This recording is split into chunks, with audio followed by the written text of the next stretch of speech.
Let me get right to our next guests. They're both award-winning journalists who have interviewed business leaders, spiritual leaders, presidents, and people from every walk of life in between. Their work has taken them to the heart of some of the world's worst natural disasters, epidemics, humanitarian crises, and cartel drug wars. Like many journalists, they've gone to these places so that the rest of us don't have to, and to make sure we know what's happening there. To paraphrase the late Leonard Cohen, we expect our soldiers to fight in wars that we can't, well, our next guests are two of those soldiers. From Univision, please welcome Enrique Acevedo, and from the Globe and Mail, please welcome Latin America Bureau Chief Stephanie Nolen. All right. Thanks, Brian. Thank you.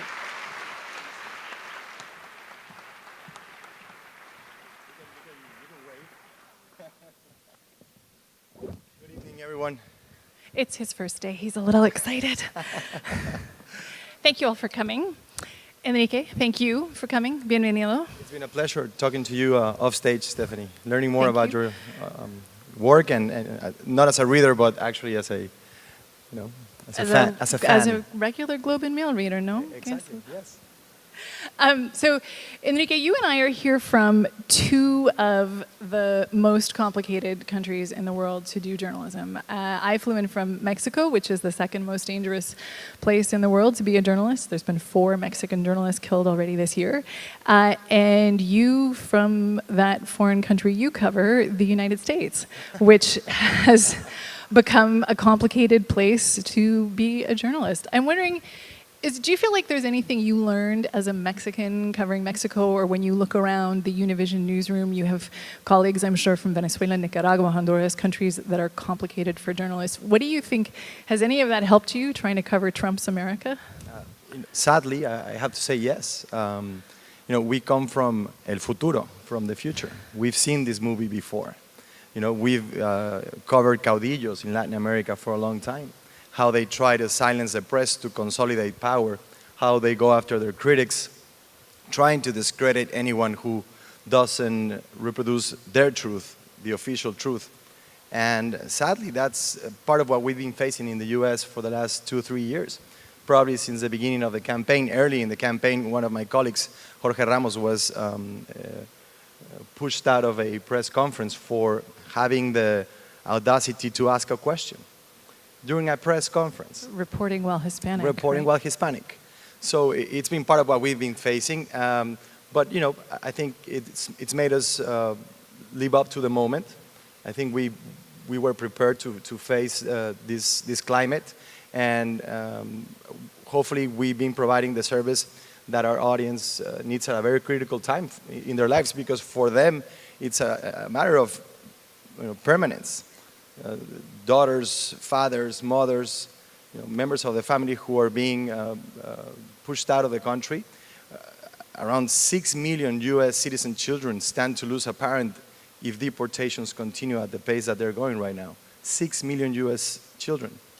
Okay, so you have a particular challenge there, right? Because you talk about the Jorge Ramos case, and he's discredited at a press conference just for being with Univision, right? But you are reporting to a particular constituency within America, and Univision is often accused of advocacy in the place of journalism. How do you tell the stories that matter to your audience when you're facing these huge challenges of the fake news question, right? The lack of neutrality, the lack of, you people aren't real journalists, you're just pandering to a constituency. That's really interesting, because I think I wouldn't call it activism. I think it's journalism with a clear sense of purpose. We want our audience to know and exercise their rights at a very crucial time again. And we are using the tools that journalism provides to make sure they are informed and empowered. We want to make sure that our audience knows. For example, we had a very popular interactive, one of our most shared features, that was about the kind of documents that immigrants should carry with them all the time, despite their immigration status, in case there's a raid or immigration authorities stop them and question them. And this was one of the most popular and shared features we've had. So this is the kind of journalism, the kind of climate that we're living in, that our audience is facing. We're consciously and actively looking for different ways to tell the story and different stories to tell, and that's just one example. So, how do we remain, true to the traditional principles of journalism?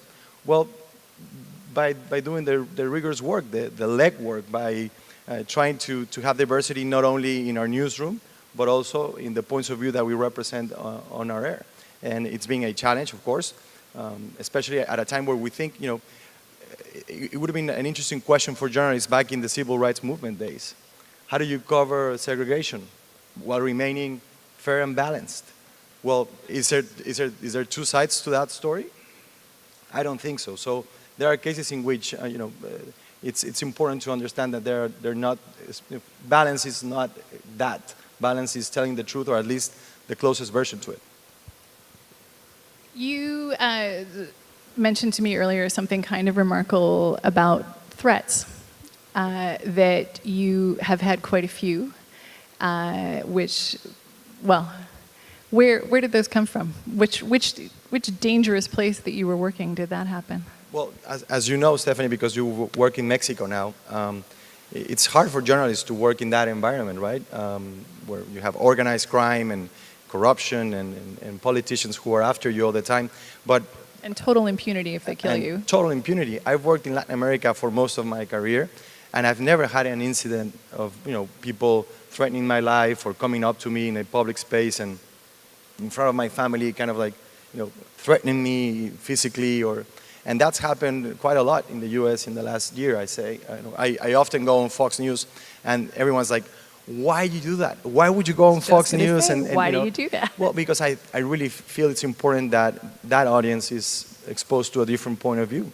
Because I think around 85%, don't quote me on that, but it's around 85% of that audience only watches Fox News. They only get their information from that.